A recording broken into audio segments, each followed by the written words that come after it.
మామ ఈరోజు నాకు మస్తు సంతోషంగా ఉంది, హ్యాపీగా ఉన్నా. ఎందుకంటే మన ఛానల్ మీరు ఎంకరేజ్ చేసి మీరు సబ్స్క్రైబ్ చేసుకున్న మన ఛానల్ 3K రీచ్ అయింది. 3K రీచ్ అయింది ఈరోజు.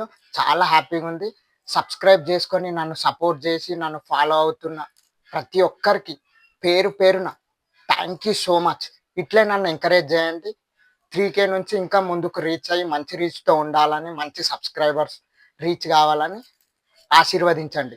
ఆమ ఇక్కడ నుండి వచ్చే వీడియోస్ కానీ, షార్ట్స్ కానీ, మూవీ కంటెంట్స్ కానీ, మూవీ రివ్యూస్ కానీ ఇంకా మంచిగా మీకు నచ్చేలా, మీరు ఎంకరేజ్ చేసేలా అన్ని విధాలుగా చూసుకొని ఇంకా మంచి మంచి కంటెంట్తో మీ ముందుకు వస్తూనే ఉంటా.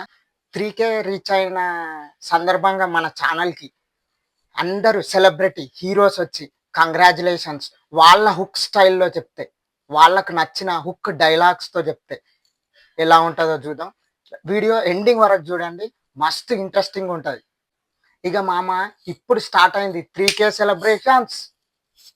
ఇప్పుడు మన హీరో మెగాస్టార్ చిరంజీవి గారు మన ఛానల్కి కంగ్రాచులేషన్స్ చెప్తే ఎలా ఉంటుందో చూద్దాం అతని స్టైల్లో. After a gap, boss is back. Waiting. ఇక అక్కినేని నాగార్జున గారు కూడా మన ఛానల్కి రావడం జరిగింది. వాళ్ళు కంగ్రాచులేషన్స్ చెప్తే ఎలా ఉంటుందో అతని స్టైల్లో చూద్దాం. కింగ్ అనేవాడు ఒక్కడే ఉంటాడు, ఒకళ్ళ తర్వాత కింగ్ అనేదేలే పొంగే. మన బన్నీ అన్న మన ఛానల్కి కంగ్రాచులేషన్స్ చెప్తే ఎట్లా ఉంటుందో చూద్దాం. తగ్గేదేలే.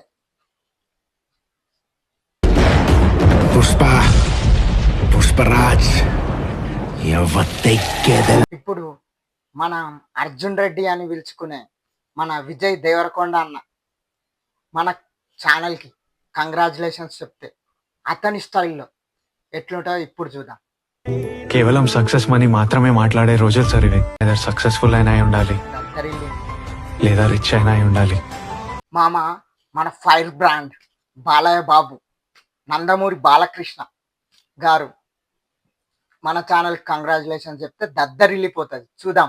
ఒకడు నాకు ఎదురొచ్చిన వాడికే రిస్క్, నేను ఒకడికి ఎదురెళ్ళిన వాడికే రిస్క్. తొక్కి పడేస్తా. మామ ఇప్పుడు పవర్ స్టార్ పవన్ కళ్యాణ్ గారు మన ఛానల్కి కంగ్రాచులేషన్స్ చెప్తే ఎట్లుంటుందో ఇప్పుడు చూద్దాం. ఎంతమంది మోసే చరిత్ర రాసేది ఒక్కడే. ఎక్కడికైనా ఇలాగే వస్తా, ఇలాగే ఉంటా, జనంలో ఉంటా, జనంలా ఉంటా. మన అన్న విశ్వక్సేన్ కంగ్రాచులేషన్స్ చెప్తే ఆయన స్టైల్లో ఎట్లుంటుందో ఇప్పుడు చూద్దాం. లైఫ్ అంటే నలుగురు నచ్చిన వాళ్ళతో వండుకుంటా, 4 మెతుకులు అన్నం తినుకుంటా, నచ్చిన పని చేసుకోవడం.